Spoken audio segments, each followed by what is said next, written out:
मित्रांनो, तुम्ही कधी विचार केलाय का की आपण जे लाखो रुपयांचे मोती पाहतो ते नक्की येतात कुठून, ते बनतात कसे? तर आज मी तुम्हाला घेऊन जाणार आहे व्हिएतनामच्या एका अशा फॅक्टरीमध्ये की जिथे समुद्राच्या पोटातून हे मोती म्हणजे सफेद सोनं बाहेर काढलं जातं. चला तर मग सुरू करूया आजचा हा खास ब्लॉग. Good morning. आजची सकाळ साधीसुधी सकाळ नाही आहे. मी आहे व्हिएतनाममध्ये, व्हिएतनामच्या राजधानी म्हणजेच हॅनॉई सिटीमध्ये. आणि माझ्या पाठीमागे जे तुम्ही पाहताय ते आहे इथलं अद्भुत दृश्य. थेट 18व्या मजल्यावरून हे शहर असं दिसतंय की जणू एखादं स्वप्नच. सकाळचे 6:30 वाजलेत. आता आम्ही ब्रेकफास्ट करून निघणार आहोत फिरायला. खरं तर आज आम्ही फक्त फिरणार नाही तर एका रहस्याचा उलगडा करणार आहोत की जिथे निसर्ग आणि माणूस मिळून चमत्कार घडवतात. आता आम्ही निघालोय ते हॅलॉंग शहराकडे म्हणजेच हॅलॉंग बेकडे. व्हिएतनामचे हे भव्य असे रस्ते, रस्त्याच्या दुतर्फा असलेली ही झाडी, स्वच्छता आणि नियोजन पाहून अतिशय थक्क व्हायला होतं. व्हिएतनामने पर्यटनात किती मोठी झेप घेतली आहे हे इथल्या रस्त्यावरून प्रवास करताना जाणवतं. वाटेत ठिकठिकाणी दिसत आहेत ती छोटी पण टुमदार गावं आणि त्यामधून जाणारे रस्ते, तसेच हिरवीगार अशी भाताची शेती.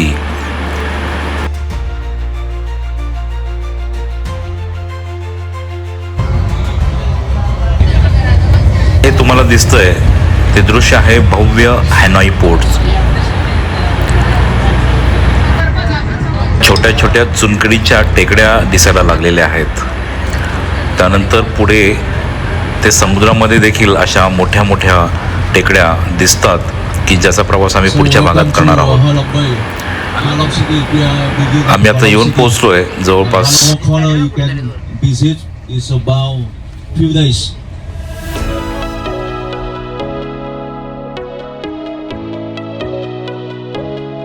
पण समोर जे तुम्हाला दिसतंय ते आहे कोळशाची खाण आणि त्या खाणीमध्ये त्याचं चाललेलं उत्खनन.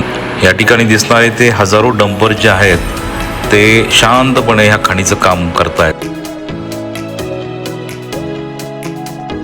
सगळ्यांचं पार्किंग, ह्या गाड्या इथं पार्क केलेल्या आहेत. आणि फायनली पोहोचलो आहोत पर्ल मॅन्युफॅक्चरिंग सेंटरमध्ये.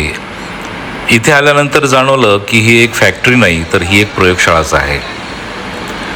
सुरुवातीला गाईड दाखवत आहेत ते म्हणजे ऑयस्टर. ऑयस्टर म्हणजे शिंपले.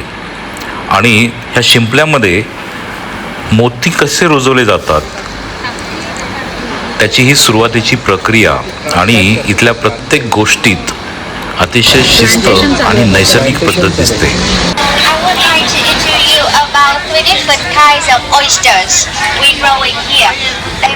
ही गाईड आपल्याला दाखवते ती म्हणजे वेगवेगळ्या आकाराचे आणि रंगाचे शिंपल्या की ज्याच्यामध्ये वेगवेगळ्या प्रकारचे मोती तयार होतात. This one give us a small and white pearl. The type of oyster in South Sea. They give us two different colors of the pearl. They are white or yellow. Okay. They also give us golden or champagne color. The last one, this is the only one give us black pearl. Yeah, it's like the South Sea. Okay. So the colors of the pearls are.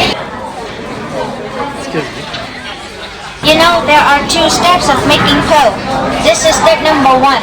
We need a donor oyster. It's a donor. We open the shell. You see the membrane on two sides here. We cut the membrane off to have a piece like this one.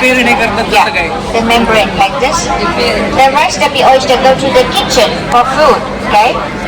This membrane here, we clean the outside film like this, divide it into smaller pieces like this, and we use antibacterial to treat them. Yeah, it protect them from the infection. So we will implant one of this and one of this inside the living oyster to make the pearl. You know, this one here, it is the base to make the shape round. These are the catalysts to stimulate oyster, make the pearl. If we don't put these, nothing happens. He guide आपल्याला सांगते की निसर्गाच्या या प्रक्रियेमध्ये मानवी हस्तक्षेपापेक्षा संयमाची जास्त गरज असते. पांढरे किंवा सोनेरी पिवळे आणि सर्वात महागडे काळे मोती म्हणजेच ब्लॅक पर्ल. खरं तर एका शिंपल्यामध्ये मोती तयार व्हायला 4 ते 5 वर्षे लागतात. Takes 1 or 2 years to grow. The black pearl and South Sea take 2 to 5 years to grow. You know, only 20% of the pearl came out good enough for jewelry. खरं तर 20% मोतीच दागिन्यासाठी निवडले जातात. जे मोती गोल नसतात त्यांना क्रश करून त्यांची पावडर बनवली जाते आणि ती कॉस्मेटिक्समध्ये वापरली जाते. Will be crushed into the powder to make cosmetic. म्हणजेच इथं निसर्गाचा कोणताही अंश वाया जात नाही. आणि हा जो काही लखलखाट तुम्ही पाहताय तो काही रात्रीतनं आलेला नाहीये, त्यासाठी बरीच वर्ष वाट पाहायला लागतात. आणि आता हे सर्वजण आम्ही श्वास रोखून बघतोय. गाईड दाखवत आहे की कशा प्रकारे मोती बाहेर काढला जातो. मोठे होतात का जास्त वर्ष हे खायला खूप महाग असतं बरं का. हे बघा त्याच्यात याच्यात पल्प त्याला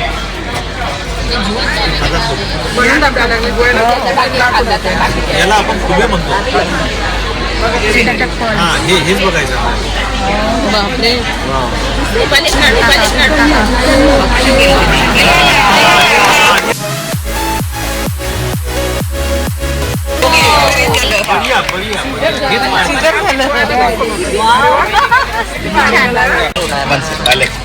हे आता पल्प तयार झाले. हे तिने ठेवले होते ना, तिने सांगितलं ते 3 प्रकारचे पल्प तयार करायला 3 असे शेल्स लागतात. हे राईट, ब्लॅक करायचे असेल तर असे, हे असे त्यातले आता केल्यानंतर 30% त्यांना त्याचे जनरेट होतात. त्यातल्यापैकी 20% हे ज्वेलरीमध्ये जातात. बाकीचे मग गोल्ड नाही, थोडेसे शेपमध्ये वगैरे.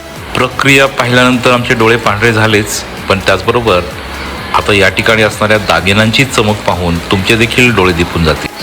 मोत्यांच्या बाजारामध्ये, फॅक्टरीमध्ये मोती घेण्यासाठी दागिन्यांच्या गर्दी बघा किती जमलेली आहे आणि बऱ्यापैकी ह्या सगळ्या महिलाच आहेत. आता आम्ही आलो आहोत ते फॅक्टरीच्या मुख्य शोरूममध्ये की जिथं हजारो रुपयापासून ते कोट्यावधी रुपयापर्यंतचे मोत्यांचे नेकलेस आहेत. या दागिन्यांची शुद्धता आणि घडण इतकी अप्रतिम आहे की कोणालाही मोह होईल. व्हिएतनामच्या या मोत्यांना जगभरात मागणी का आहे हे इथं आल्यानंतर समजतं. पर्यटकांची गर्दी सांगते की कष्टानं मिळवलेल्या या रत्नाची किंमत काय आहे.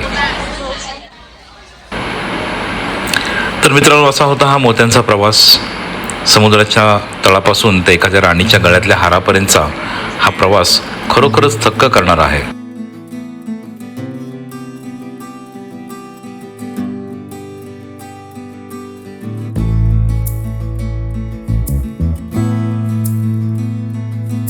व्हिएतनामची ही भेट मला मात्र खूप काही शिकवून गेली. कष्टाचा आणि निसर्गाचा सन्मान कसा करायचा. तुम्हाला हा व्हिडिओ माहिती कशी वाटली कॉमेंट्समध्ये मला नक्की कळवा. जर तुम्हाला व्हिडिओ आवडला असेल तर तुमच्या मित्रांबरोबर देखील शेअर करा आणि ट्रॅव्हलर मंगेश ह्या यूट्यूब चॅनलला सबस्क्राईब करायला विसरू नका. भेटूया पुढच्या भागामध्ये आणखीन एक नवीन गोष्ट घेऊन. धन्यवाद.